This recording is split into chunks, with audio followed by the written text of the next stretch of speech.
स्वागत है बच्चे आपका विनायक एकेडमी में। आज की वीडियो में हम चर्चा करेंगे सीटेट एग्ज़ाम दिसंबर 2021 पेपर सेकंड जो 22 दिसंबर 2021 को हुआ था और उसमें आए 30 सीडीपी के एमसीक्यू के बारे में। तो चलिए शुरुआत करते हैं हम अपने क्लास की पहले एमसीक्यू से। ये कथन और कारक है, आप इसे ध्यान से पढ़िए और सही विकल्प चुनें।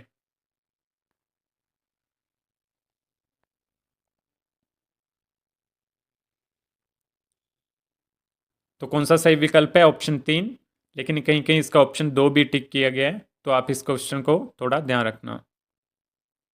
बच्चे का विकास एक सीधा पथ नहीं है, यह आगे बढ़ता है, फिर पीछे मुड़ता है और फिर आगे बढ़ता है। उपरोक्त वाक्य विकास के किस सिद्धांत को दर्शाता है?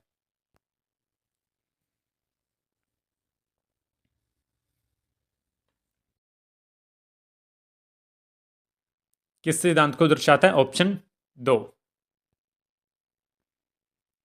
बहुत से अभिभावकों ने लोकप्रिय कार्टून शो शिनचैन पर प्रतिबंध लगाने की मांग रखी क्योंकि उनके बच्चे इस शो के मुख्य पात्र के अनुशासनहीन व्यवहार की नकल करने लगे थे।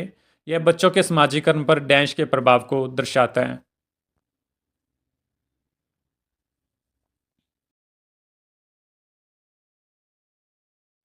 क्या आएगा 3 का? Option 1 media. प्रगतिशील शिक्षण के विषय में कौन सा विकल्प सही है?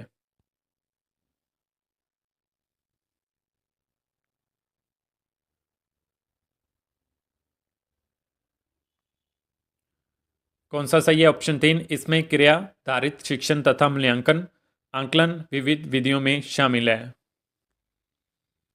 पियाजे ने विकासात्मक अवस्थाओं को किस क्रम में प्रतिपादित किया है?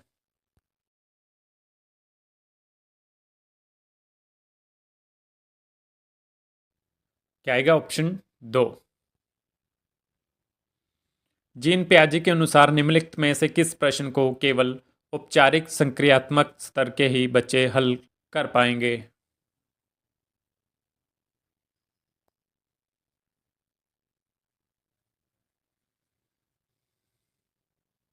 क्या आएगा? ऑप्शन 2, लेकिन इसके साथ इसकी ऑप्शन 1 को भी सिलेक्ट किया गया है कहीं कहीं, तो आप इस क्वेश्चन को ध्यान रखना।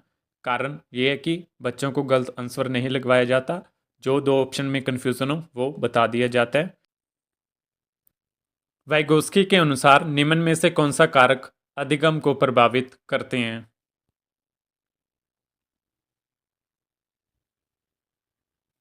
कौन से कारक प्रभावित करते हैं? ऑप्शन 3, 1, 2 और 3। वाइगोस्की के अनुसार जब कोई अध्यापक छात्र के वर्तमान प्रदर्शन स्तर के अनुसार उसे दिए जाने वाली सहायता में समायोजन करता है तो यह स्थिति क्या कहलाती है?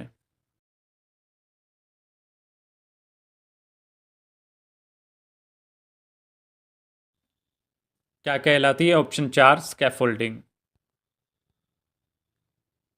कोलबर्ग के अनुसार बच्चों के नैतिक विकास के तीसरे स्तर पर पारस्परिक संबंधों को बनाए हुए होते हैं।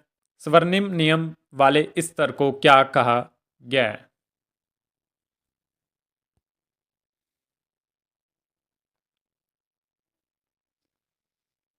क्या आएगा 9 का? ऑप्शन 1, बच्चा दूसरों को प्रसन्न रखना और उनकी सहायता करना चाहता है। हावर्ड गार्नर ने बुद्धि के बारे में निम्नलिखित में से क्या प्रस्तावित किया?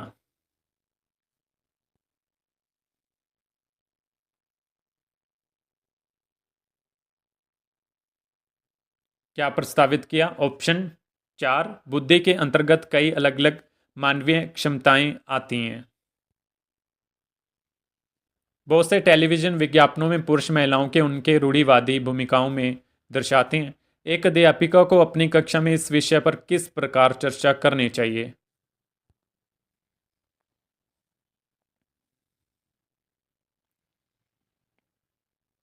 क्या आएगा? ऑप्शन 2, वह आलोचनात्मक विश्लेषण कर किसी तार्किक निर्णय पर पहुंचने के लिए प्रोत्साहित करें। भाषा विकास के संज्ञानात्मक एवं संबंध में किसने यह कहा कि विचार पहले आते हैं फिर भाषा?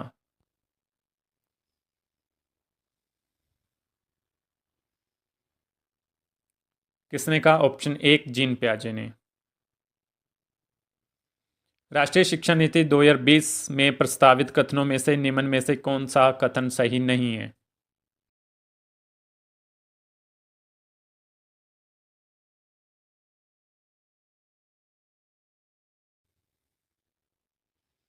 क्या आएगा? ऑप्शन 2, एनईपी 2020 रचनात्मक मूल्यांकन से योगात्मक मूल्यांकन की ओर परिवर्तन का प्रस्ताव रखती है। क्या किसी कक्षा में धीमी मेधावी और औसत गति से सीखने वाले शिक्षार्थी जैसी शब्दावली विद्यार्थियों का उल्लेख करने के लिए प्रयोग में लानी चाहिए?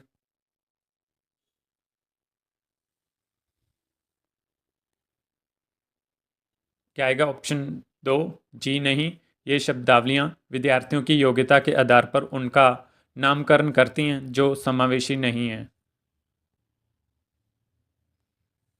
एक अध्यापिका को अपने कक्षा कक्ष में किन विभिन्नताओं को सम्मान देना और सम्मिलित करना चाहिए?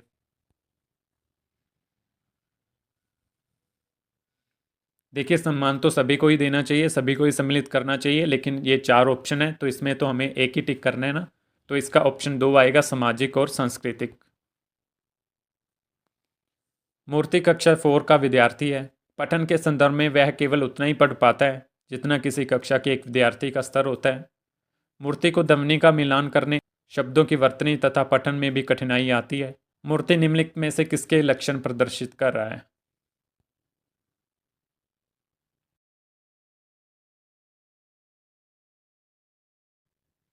किसके लक्षण प्रदर्शित कर रहा है? ऑप्शन 3, पठन वैफल्य।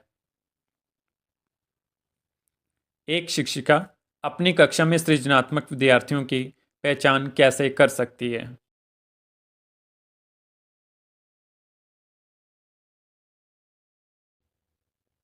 कैसे कर सकती है? ऑप्शन 3, उनकी मौलिक सोच के आधार पर। निम्नलिखित व्यवहार किसके लक्षण हैं? आवेगशीलता, कम समय तक ध्यान केंद्रित कर पाना, व्यग्रता एवं बहुत देर तक बैठने की अक्षमता।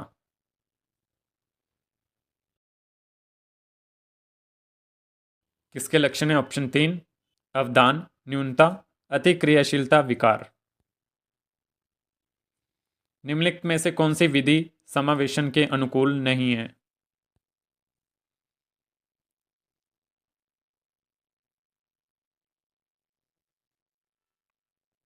क्या आएगा? 19 का ऑप्शन 3, योग्यता आधारित समूहीकरण।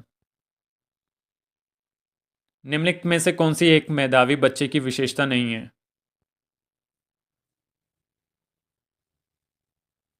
कौन सी नहीं है? ऑप्शन 3, एक ही काम को अनेक बार दोहराने की व्याकुलता। अध्यापक को कक्षा प्रबंधन कौशल पर किस प्रकार बल देना चाहिए?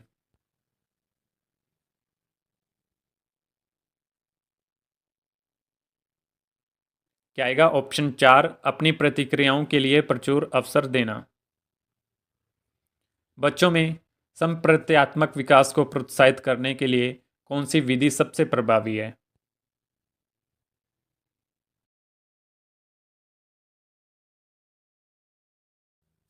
कौन सी विधि सबसे प्रभावी है? ऑप्शन 3, बहुत से उदाहरण एवं गैर उदाहरण देना तथा बच्चों को तर्क शक्ति का उपयोग करने के लिए प्रोत्साहित करना। प्रभावशाली शिक्षण में समाहित है।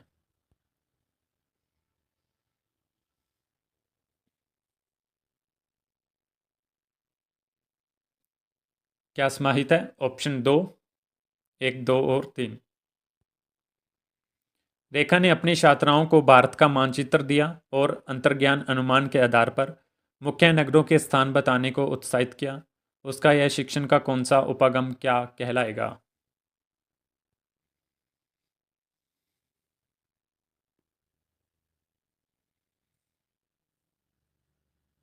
क्या कहलाएगा? ऑप्शन 2, खोज शिक्षण।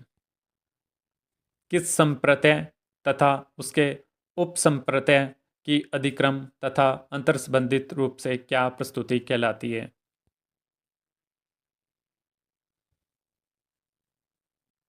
इस क्वेश्चन में काफ़ी कन्फ्यूज़न है। इसका ऑप्शन सेकंड भी टिक किया जा रहा है, ऑप्शन 3 भी और ऑप्शन 4 भी। तो इस क्वेश्चन को आप थोड़ा चेकआउट जरूर कर लेना। शिक्षक की कई रिपोर्ट यह दिखा रही हैं कि विद्यार्थी प्रत्याशित अधिगम स्तरों से कम प्रदर्शन कर रहे हैं। इस अंतराल को समझने के लिए विश्लेषण की प्रथम इकाई है क्या होनी चाहिए?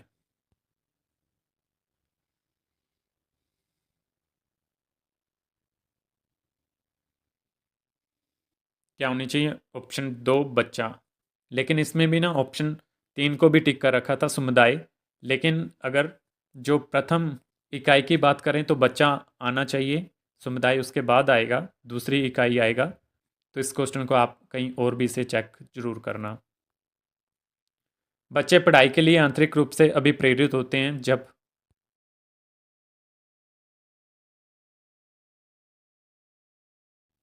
कब अभिप्रेरित होते हैं? ऑप्शन 3 उनका शैक्षणिक वातावरण उनमें अपनत्व का भाव उनकी क्रियाशक्ति में तीव्रता लाता है।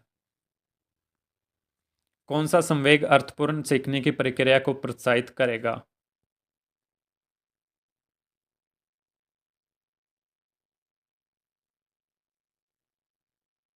क्या आएगा 28 का? ऑप्शन 4 जिज्ञासा। ये कथन और कारण है, आप इन दोनों को पढ़िए, कथन को भी और कारण को भी, और फिर इसका सही विकल्प चुनिए।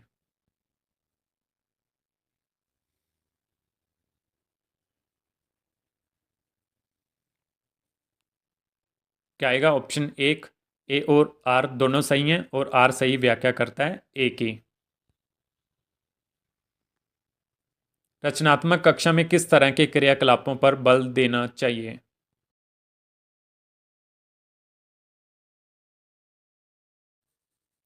क्या आएगा? ऑप्शन 1 जो चुनौतीपूर्ण हो और समालोचनात्मक चिंतन की अनुमति दे। ठीक है, तो ठीक है बच्चे, यहाँ पे हमारे 30 एमसीक्यू पूरे होते हैं। मिलते हैं कल अगले एमसीक्यू के साथ, अगली क्लास के साथ। आज के लिए इतना ही। बहुत बहुत धन्यवाद।